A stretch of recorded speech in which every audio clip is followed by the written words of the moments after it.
If we start too late, maybe even if everyone go net zero by X year, the world will not be the same. I think consumers will want more and more responsible products or sustainable products. We start to do it, it will help and to create momentum.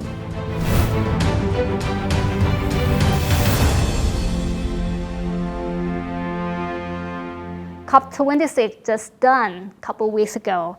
It's made a lot of people keep talking about climate change and global warming.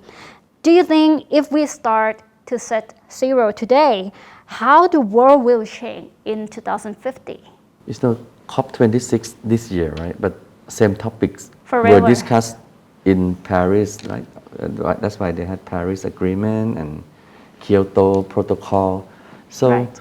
I think people have been aware of this, but just like everything, that if you involve all kinds of countries, no agreement, right? Mm-hmm. So, but I think the time has come, and the world has shown us that the environment has been an issue, right? And there'll be a point of no return if we do not start now, right? If we start too late, maybe even if we go net zero, everyone go net zero by X year, the world will not be the same. So according to the scientists, if we act now, right, and we try to reduce the CO2 and greenhouse gas emission by certain years, the world can heal itself and come back.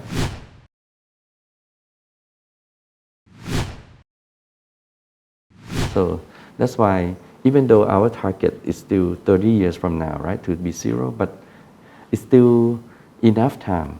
And countries have different level of commitment, and also, you have rich countries, poor countries. You cannot force everyone to do it at the same time, right? So that's why, you draw the line. Some countries say 2050, some 60, 65. It's okay, right? As long as everyone is doing it, because we don't want to reach the point where there is not a reversible process anymore. But this topic, people not mention about Southeast Asia that much. Maybe we produce the carbon less than other, or they might not think that we can help anything that much, like the big country. Well, probably a couple of reasons. I think countries like China, US, they are the major contributor to greenhouse gas. Right. So the fact that China, US, and Europe commit, if they commit, it will help a lot. Southeast Asia, in combination, will produce not too little. We will play some significant part, but there is some argument that the European, they polluted first. They did the industry revolution, right, long time ago. So all the greenhouse gases that have been accumulated today have been produced for a long time. So now the emerging economy, the poorer countries, they just start to create their economy, right? If you cut them off, stop now, then it's an issue, right? So there could be a mechanism, right, where richer countries can have incentives for poorer country or developing country to transform the use of fuel, cleaner fuel, and all that. So instead of forcing, it could be more incentives.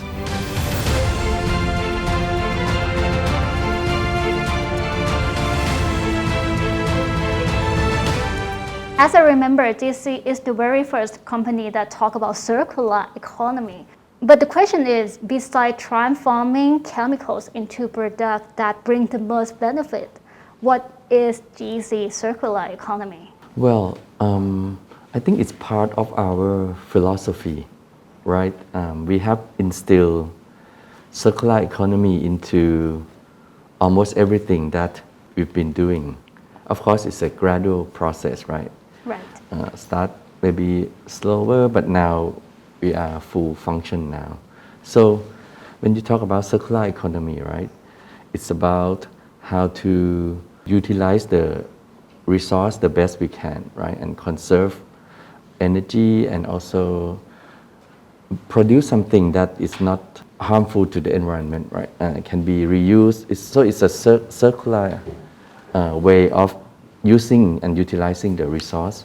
So by doing so, right, we kind of implement it into our own concept and philosophy that is applicable to GC's context. Yeah. So first we do what we call smart operating. So any organization can do this, right? Operate smartly, use less resource, produce less waste, and do recycle and all that, right? That's the most straightforward and simple one. The next one is what we call responsible caring, meaning the products and the process of making the products. We have to be responsible, right? And in GC's context, we produce the products that are not, being thrown away in one use, like single-use plastic. We're phasing it out, right? And we produce bioplastic, biodegradable, all this stuff. So that's responsible caring. But last but not least is loop connecting. This is very important because we need to scale up, enlarge the scope, right? With the community, with the society, with academic institutes and all that. So we lately we invented this U-turn platform, right?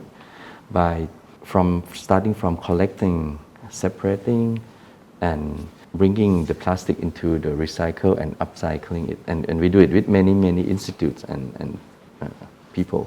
Another word that I keep hearing from GC's policy is set zero. So how do you relate it each other to another? And could you explain how these two words can go together? Okay. Net zero is a target, right? We are one of, I think, almost every industry that emit CO2 or greenhouse gases. So our target is from today, right, up until 2030, we're going to reduce the emission of greenhouse gases by 20% and go to zero by 2050. So that's the target. So net zero is a target. Circular economy is one of the means or tools or instrument to achieve it, right? Because by doing circular economy, we use less resource, we produce less CO2, and we make products that are more sustainable, right? Not to throw it away. And so in short, right, we use what we have been doing, circular economy concept, as the mean to help to achieve the net zero goal.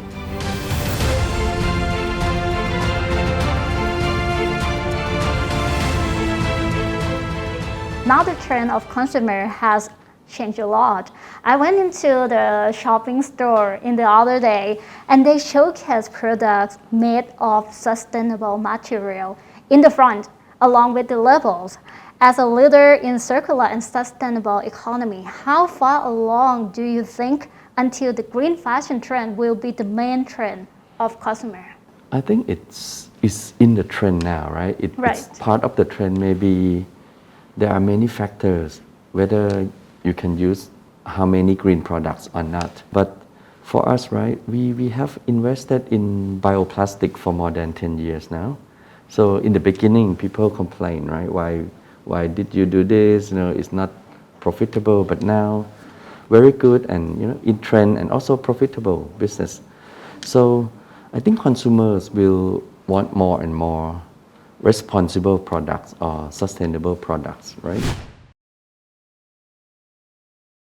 And it could, in our business, it could be in packaging, for example, smart packaging or packaging that is biodegradable, or in many other areas, right? It's related to renewable energy and all that. So, okay, our customers have expressed the demand for these products already. In multinational companies, they want to be able to track, their package, right? That it's sustainable. People recycle it and bring the recycled product back to use, something like that. And we have been involved in upcycling also, right? recycle, sometimes the word look less valuable, right, when you make recycled products. But now we have involved in using Thai designers and international designers to help to design, to upcycle the products like shirts and clothes, bags. So it's not just people who like environmental friendly products, but also the product itself is fashionable, it has its own value. For people who cannot see the picture clearly, like how they can save the world by using the sustainable product, could you show me the picture? Okay, good question. By using sustainable products, right, I think you have to balance, between the economic value or money-related issue and sustainability. Because you want to help the world, right, but you make this much income and you can't afford to use all kinds of products. So you have to start doing within the balance, right? You don't have to do everything. So everyone has its own way to do it. So, if you are a good big brand, right, and you sell your products not cheap, I think you should be able to afford to use sustainable products like biodegradable packaging, all that. So, because all in all, it's only a small part of the whole value of the products, right? So, I think big brands have to lead the way. SME can still follow, but don't have to do everything. Because this thing, right, once you start to do it, it will, help and to create momentum. PTT, the main company, will talk about future plans to stop selling oil. How will GC prepare to adjust this change if the moment of petroleum consumption is reduced? As I mentioned, petroleum products that you use every day, right, in your car or that, it's not a large part of our business. We mostly produce chemicals. So petroleum products, actually a lot are going into our company as a feedstock. So by having less and less consumption and less business on, gasoline and diesel, I think it has some effect to us, right? But we convert all these products into chemical anyway. Mm-hmm. So I think we are well prepared for that. Not a burning issue. What we're going to see next, the next step from GEC in the next year? We continue to grow, right? We have planned to grow about 4% in the next 10 years. So on the growth path, and we probably try to acquire some business that is low carbon business as part of our net zero journey. And of course, next year we will continue to be on track on our net zero, trying to reduce emission and all that. So I think we will continue our strategy in both growth and sustainability. Wow. As I heard, like GC is kind of like a very top company in the world about sustainable and net zero. How come that we can compete from another countries? I think GC is a 10 years old company, right? But actually, we've been in the business more than 30 years through the merger and everything. So we understand the business, and I think one of how we anticipate the change and make the change, make the transformation before we need to, right? We don't want to be reactive and change because we are forced to change, but we change first. So there have been evolution about this change, transformation, and all that. And one example is sustainability, right? We have done this almost 10 years, and 10 years ago, probably not a lot of popularity on it. So, and by doing so now, like in the past 2 years, we have been ranked number 1 in the world, right, for chemical company for sustainability, and it's not a one-day activity, right? It's accumulated, it's evolved, so it's part of our culture and all that. So I think we can, a lot of Thai company can compete in the global arena. We just have to, know what we're doing and anticipate the change and make the right transformation at the right time. But as you mentioned about the trend in the future, especially sustainable trend, which is mean more companies and more competitors will come to this business. So what you're gonna expect to see if more competitors coming? I think in terms of sustainability, we would be happy if a lot of people, more and more people coming. Just like the net zero thing, right? If we stop producing greenhouse gas, but no one else does, there is no use, right? The world will still be as it is, not improve. Same here for sustainability. By a lot more companies and organizations coming in and do this, then we will have better world, right? We have, better environment and all that. In terms of business, and everyone has to compete. So, I mean, it's not a big deal. Thank you for today, and I think we got a lot of information about sustainable. Like me, I understand more about sustainable and circular economy and set to zero too. So thank you very much. Thank you. ขอบคุณครับ สวัสดีครับ Thank you.